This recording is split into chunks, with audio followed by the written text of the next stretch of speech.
Golden State Warriors coach Steve Kerr is a person without political fear.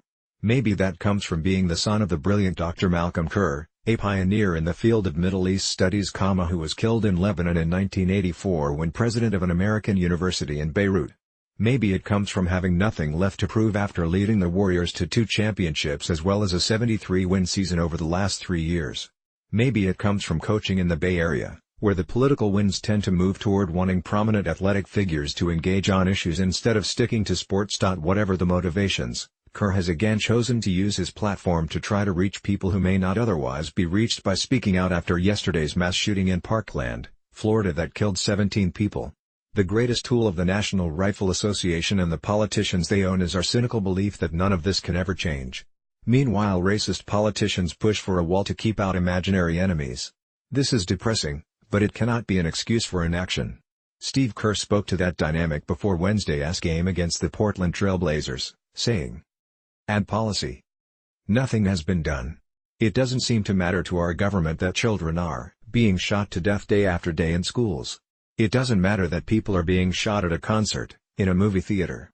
It's not enough, apparently, to move our leadership, our government, people that are running this country, to actually do anything. That's demoralizing. But we can do something about it. We can vote people in who actually have the courage to protect people's lives and not just bow down to the NRA because they have financed their campaign for them. So, hopefully we'll find enough people, first of all, to vote good people in, but hopefully we can find enough people with courage to help our citizens remain safe and focus on the real safety issues. Not building some stupid wall for billions of dollars that has nothing to do with our safety, but actually protecting us from what truly is dangerous, which is maniacs with semi-automatic weapons just slaughtering our children. It's disgusting." Kerr wasn't the only person in the sports world to speak out. After Trump tweeted out that no child, teacher or anyone else should ever feel unsafe in an American school, Seattle Seahawks wide receiver Doug Baldwin tweeted back to him, "Yay. But the fact is that they aren't safe. Just more rhetoric and no action. Wake up." These may seem like small gestures, but when you have a president and NRA-owned Congress gaslighting an entire country by telling us that these kinds of shootings are merely mental health issues while both making it easier for the mentally ill to buy guns and cutting funds for mental health programs, it's easy to fear that we are collectively going mad ourselves. I don't write these words lightly. Coming from a family where mental health is a serious issue, the NRA and GOP's instinct to stigmatize people with mental illnesses is craven and contemptible. But when these shootings occur and all we get is a shrug, some prayers, and bombast about this being the price of freedom, it is easy to feel like we are losing our own grip on reality.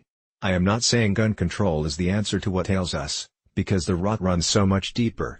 We live in a country where the killer in Parkland and the people he slaughtered have lived their entire lives in a post-Columbine, post-9/11 world.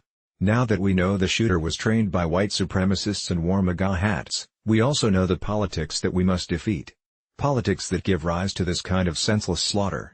We live in a country where school shootings and the everyday specter of violence has been baked into our lives. It will take as many voices as possible, from the sports world and beyond, to tell us that this is not the way it has to be. Another world is still possible if we have the will to fight for it. One thing is certain, it is glaringly obvious who stands in our way.